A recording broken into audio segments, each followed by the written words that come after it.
PGT,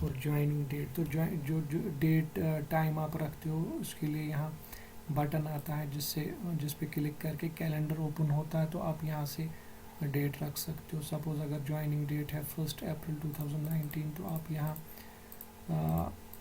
وہ month select کر سکتے ہو, جیسے یہاں اپریل 2019, تو 1 اپریل 2019. لیکن یہاں آپ ڈیٹ دیکھو, پہلے منتھ آ رہا ہے, پھر بیچ میں ڈے آ رہا ہے, پھر ایئر آ رہا ہے. تو یہ بھی ایک فارمیٹ ہے ڈیٹ کا, جس میں پہلے منتھ آتا ہے, پھر ڈے, پھر ایئر. تو آپ چاہو تو اس کو چینج بھی کر سکتے ہو. تو یہ سب چیزیں ہم دیکھیں گے کہ کیسے. میں نے ایک ریکارڈ ڈالا, اس میں ایک امپلائی کی انفارمیشن اس میں ڈالی. اب ہم دیکھیں گے کہ ہم فیلڈ پراپرٹیز کو کیسے سیٹ کر سکتے ہیں, کیسے چینج کر سکتے ہیں. تو ہم واپس جائیں گے ڈیزائن ویو میں واپس جائیں گے. تو یہاں آپ دیکھو ایمپ نیم جو ہے ہم نے ٹیکسٹ رکھا ہے, اور نیچے آپ دیکھو اس کا فیلڈ سائز جو ہے 255 ہے. تو سب سے پہلے ہم اس کا فیلڈ سائز چینج کریں گے. لاسٹ ٹائم بھی میں نے بولا آپ کو کہ جب بھی آپ ڈیٹا بیس بناؤ تو ہر فیلڈ کا وہی سائز رکھو جو اس کے لیے ریکوائرڈ ہے. جیسے امپلائی کا نام جو ہے 255 کیریکٹرز بہت زیادہ ہے اس کے لیے, تو 25-30 تک ٹھیک ہے امپلائی نیم کے لیے. اور اسی حساب سے آپ یہاں فیلڈ سائز جو ہے چینج کر سکتے ہو. تو یہ جو ہم کر رہے ہیں ان کو فیلڈ پراپرٹیز کہتے ہیں. تو یہاں ہم امپلائی نیم, اوپر امپلائی نیم سلیکٹڈ ہے, اور نیچے جو پراپرٹیز ہیں اسی کی ہم چینج کر رہے ہیں. یعنی اگر میں یہاں سائز رکھوں گا 30, تو ایمپ نیم جو ہے اس کا فیلڈ سائز 30 ہوگا. یعنی پھر میں 30 کیریکٹر سے زیادہ نہیں دے سکتا. میکسیمم اس کا 255 ہے, تو میں نے یہاں 30 دیا. اسی طرح ایڈریس کا یہاں 255 ہے, بہت زیادہ ہے. تو آپ ڈیسائیڈ کر لو کتنے میں ایڈریس آ جائے گا. سپوز میں کہوں گا 50 ٹھیک ہے ایڈریس کے لیے. اسی طرح ڈیزگنیشن بھی ٹیکسٹ ہے, اس کا میں 30 رکھتا ہوں. ٹھیک.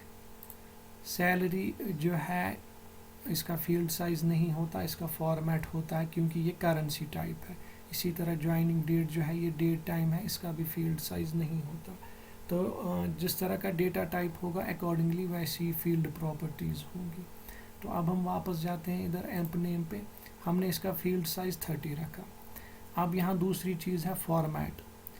اگر آپ یہاں فارمیٹ میں گریٹر دین دو گے, ایسے گریٹر دین سائن دو گے, تو جو کچھ بھی آپ ڈیٹا دو گے, چاہے آپ لوور کیس میں دو یا اپر کیس میں دو, لوور کیس مطلب اسمال اے بی میں, اپر کیس مطلب کیپٹل اے بی میں, آپ چاہے لوور کیس میں دو یا لوور کیس میں دو یا اپر کیس میں دو, یہ ادھر اپر کیس میں ہی آئے گا کیونکہ آپ نے فارمیٹ میں گریٹر دین رکھا. آپ چیک کر سکتے ہو یہاں ویو میں, یہ ہر بار آپ سے جو ہی آپ چینج کرتے جاؤ گے ڈیزائن میں, تو یہ آپ سے پوچھے گا کہ سیو کرنا ہے کہ نہیں.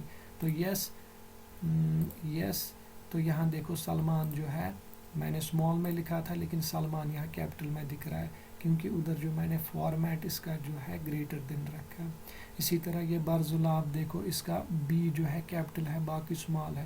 اگر آپ یہاں ڈیزائن میں جا کے ایڈریس کا فارمیٹ یہاں لیس دین رکھو گے اور واپس جاؤ گے ڈیٹا شیٹ ویو میں, تو آپ یہاں دیکھو گے برزولا اسمال میں آ رہا ہے. تو اگر آپ ٹیکسٹ ٹائپ ڈیٹا کو اپر کیس یا لوور کیس میں دیکھنا چاہتے ہو, آپ یہاں گریٹر دین یا لیس دین یوز کر سکتے ہو فارمیٹ میں. ٹھیک. تو ایڈریس کا میں لیس دین ہٹا دیتا ہوں, نیم کا میں رکھتا ہوں. تو نیم کا فارمیٹ میں نے گریٹر دین رکھا تو وہاں اپر کیس میں آئے گا. اگر میں لیس دین رکھوں گا تو وہاں لوور کیس میں. تو جب بھی آپ کو کسی بھی ٹیکسٹ فیلڈ کا فارمیٹ جو ہے اپر یا لوور رکھنا ہو, تو گریٹر دین یا لیس دین سے آپ یہ کر سکتے ہو. اسی طرح اگر ہم دیکھیں ایڈریس, اب ہم ایڈریس پہ چلتے ہیں. تو یہاں پہ ایک ہے ڈیفالٹ ویلیو وہ ہوتا ہے جو ہم چاہتے ہیں اس فیلڈ میں خود بخود آ جائے, اس کو ڈیفالٹ ویلیو کہتے ہیں. جیسے فار ایگزامپل یہاں اگر آپ واپس جاؤ گے ڈیٹا شیٹ ویو میں, تو یہاں ایڈریس جو ہے یہاں خالی آ رہا ہے, اس دوسرے رو میں خالی آ رہا ہے.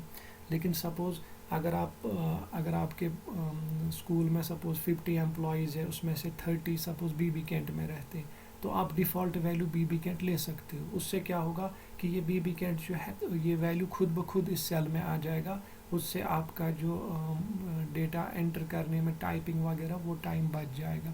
جیسے فار ایگزامپل میں یہاں ایڈریس جو ہے ایڈریس کو یہاں ڈیفالٹ ویلیو جو ہے رکھتا ہوں BB_Kent. تو جب میں اس کو سیو کر کے ڈیٹا شیٹ ویو میں دیکھوں گا تو یہاں BB_Kent خود ہی آ رہا ہے. تو اس کا مطلب جتنے بھی آپ ریکارڈز ڈالو گے ان میں BB_Kent پہلے سے ہی ہوگا. تو چونکہ آپ کے زیادہ تر ایمپلائی BB_Kent سے ہے تو آپ کو لکھنے کی ضرورت نہیں ہے. ہاں اب اگر کوئی ایمپلائی BB_Kent کا نہیں ہوا تب آپ اس کو اوور رائٹ کر سکتے ہو.